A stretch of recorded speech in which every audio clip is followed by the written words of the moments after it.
Van life's the worst at the moment. We have been experiencing the worst van life we have ever had or done. Yeah, before we get a bunch of hate from you guys, we have this is self-inflicted for us. We are currently in the build process of this bus, which we're preparing to take around the world. And as a result of that, we're kind of in the middle of stuff and we're really disorganized. Yeah. We ran out of time. We only have a few months in the States to prepare this vehicle for travel and living in. And unfortunately, we have no choice but to live in it whilst we go across the States. So the upside or downside of that is that we have got to experience the worst van life ever. Worst. We've broken all of the rules we wrote about in our How to Van Life book. And so we have had the opportunity to see exactly what happens when you break those rules. And we're discussing that today in this video.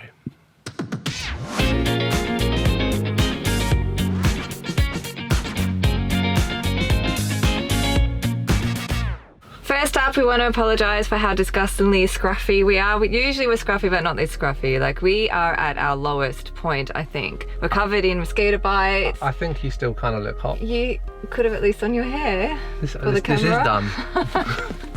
Makeup! So yes, we've been travelling and living in this vehicle with no curtains. That is probably the first thing that we've discovered. What happens when you have lack of privacy, okay? So we didn't have time to make the curtains, and it does actually affect you quite a lot. I think most people that are serious about van life would have curtains because they are absolutely essential. Curtains, damn you. Some of you though that use your van for like maybe work and want to go out as a weekend warrior occasionally might not have curtains. Believe me, they are super important. Yeah, even if they're like temporary, we have been using sheets and t-shirts and sticking them on the side of the van with, what are they called, magnets? Yes, magnets, very, very useful in van life. The surfboard's been blocking half of the side of the van. It's really difficult to sleep soundly, knowing that people can look inside your van while you're sleeping if you don't have everything covered. So it's very important to be able to block off all access for people seeing inside, and if you're stealth camping you definitely want to be able to stop light getting out as well. So we don't have any of that set up at the moment, but we will be doing it in the coming weeks. So yeah, privacy needed. Haven't had it. No. Another thing that we are really, really unprepared for is the outdoors. Living in the outdoors. Yeah, you're full-time outdoors when you're living in a van. You think you're in the van, but you're out in the elements all of the time. And there's a couple of ways that that's manifested itself in this experience, right?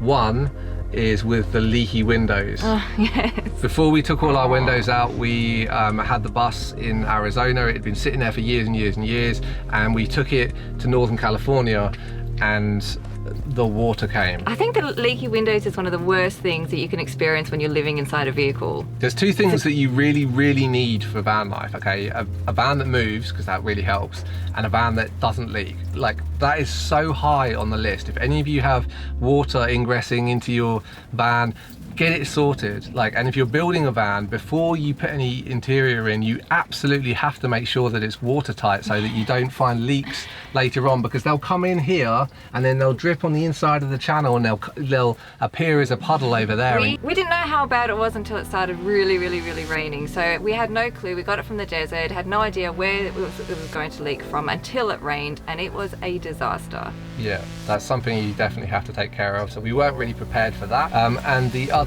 part of it is the insects. Mosquitoes, oh my God. We experienced the worst mosquitoes, the no-see-ums. What else do you call them, midgies? The little no-see-ums. Oh my God. These tiny little bugs. Like you can't see them, just little sandflies or something. They just killed us last night. It was so hot in here. Couldn't have even the screen open on the fan. Tiny, tiny, tiny little annoying creatures that are worse than mosquitoes, I think, because you cannot block them out of mosquito nets. They just get through everything. Yeah, a little while back we made a video about our experience with mosquitoes when we were better prepared in our previous van when we went to the Arctic in Alaska, and we tested all the products and we made sure we knew which ones were actually working for us whilst we were up there, because they're absolutely insane in Alaska. But on this experience, we didn't know where our mosquito net was. We didn't even have access to our products. We have like 4 bottles of bug spray in here somewhere, and we've been searching and searching and searching, and we cannot find it. And we need to go and buy another 5th bottle.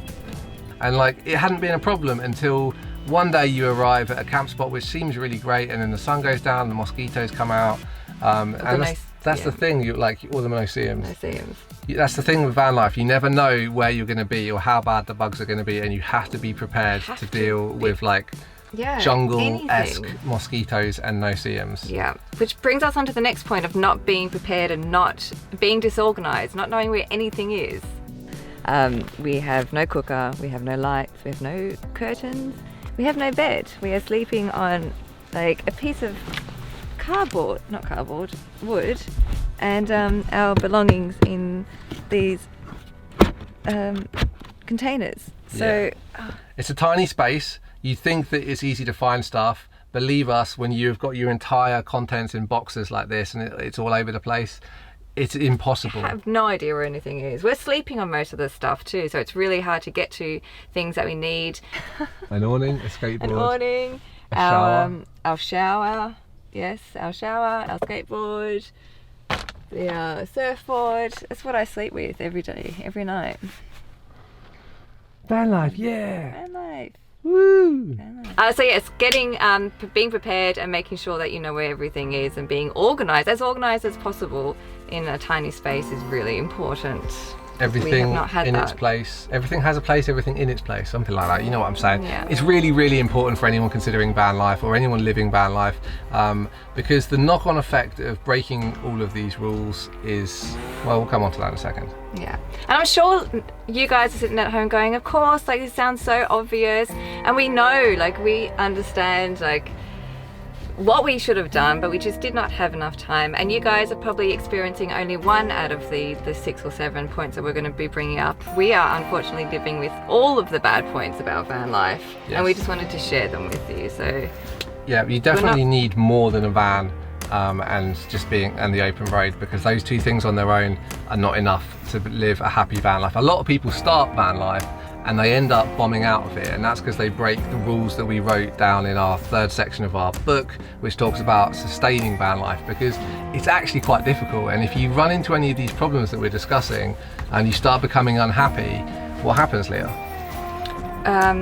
We get grumpy. Yes, see really, that face? Really, really grumpy.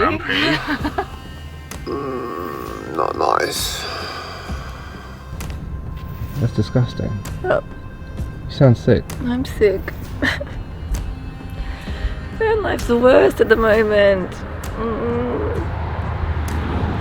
Yeah, and that's not the only problem as well. With the fact that we haven't had much time and we've just been driving and we've been eating crappy food that we find along the way. Which is another point, eating crappy food, like not being healthy on the road. We've brought up this point before, but that is really important because we have not had a chance to cook in here. We don't have our cooking set up, so we've had to kind of eat on the road, which is usually not always the best. We try to eat as healthy as possible, like getting salads from Walmart, which we've been living off. But sometimes you are on the road, you need to get somewhere really quickly, and there's only, you know, fast food chains. Don't do it. Just avoid them. Seriously, you've got to be able to cook for yourself. Like, it's the only way you can give your body what it actually needs. Like, it's so convenient to get those like golden arches and just go to McDonald's or something, but no, like it's not good for you. And get out and exercise and do some stretches. We have just been sitting in the van and driving and not really stopping to exercise because we need to get from the East Coast to the West Coast to the East Coast. One way or the other, and sometimes back again. We've just been driving, and it's really important to get out and have a stretch and exercise because you feel miserable. All right, next point, okay? Sleep well. It's so important. Everybody knows it. House life people don't really have this problem. Van life people will be well aware of it, how important it is to have a good bed.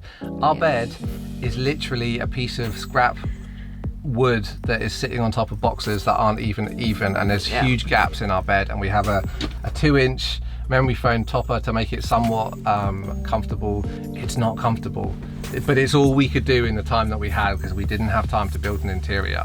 This is not a real world scenario, okay, but this is the problem that van lifers have. You need to make, if you're making the bed, you need to make it so that it's super easy to get out because you're going to get it out every single day, sometimes twice a day if you're lucky. Ideally, it's useful if you can have the ability to switch your bed around, like, you know, just move the pillows to the other side and it still works out, because sometimes it's easier just to move yourself than it is to move the entire van if you're parked on a bit of an angle. So yes. Yes, we've experienced the worst sleep, and usually we sleep quite comfy in our van. Like our Capito, the old van that we lived in, was really comfortable, and it was like the best night's sleep I've ever had has been in that van. She was next to me. Come on, tell the truth. Yeah. So sleep's really, really important, and if you're not going to be in a place where you feel comfortable because you don't have curtains and privacy, at least, you know, have a bed and have somewhere that you're not going to wake up in the middle of the night because you're sore and because you can't get comfortable. All right, so let's recap. So we've got sleeping poorly with no privacy, not exercising, not having the ability to cook. What else did I miss? Being disorganized. Not being prepared for the elements, for the outside. Not being ready for the bugs and everything. That's one that I think a lot of people would probably put their hands up to say that they're not prepared. All of those things combined has made both Leah and I extremely miserable, but more importantly than that, it's not just about being mentally happy, it also affects your physical health, right? Leah got so sick that we couldn't even travel anymore, and she had to go and see the doctor because she was so run down and just not happy, were you? No, it wasn't the doctor, it was the hospital in the middle of the night, which is the worst. If any of you have experienced sickness or illness while you've been living in a van, especially away from home, you've been traveling, it's not nice at all. Especially if you're not prepared with insurance and you're in a foreign place. It is horrible. So yes, be prepared with all that stuff. We have probably been through the worst couple of weeks of our van life. Our van life.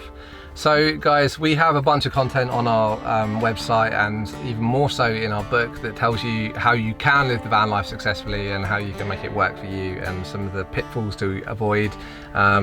We have inadvertently fallen into these traps that we have told people to avoid because of a lack of time and a commitment to get across the country. So maybe we're doing it for research so we can show you what it actually feels like to break the rules of van life and live uncomfortably. Yeah, I think it's important for us to share this side of van life because a lot of people just share the happy, fun times with parts of beautiful locations, but it isn't always like that, and sometimes it's really the total opposite of that. It's like this, a nightmare. So get a few things right if you really want to live the van life right. Right. Until next time, guys, happy travels. Ready? It's hot in here. Look, it's hot in here. Air conditioning. You need air conditioning in the van. We need everything that we don't have at the moment. Alright, do you want to do a little bit of B-roll? I've got a lot of B-roll. You got the B-roll of the bed and stuff? Yeah.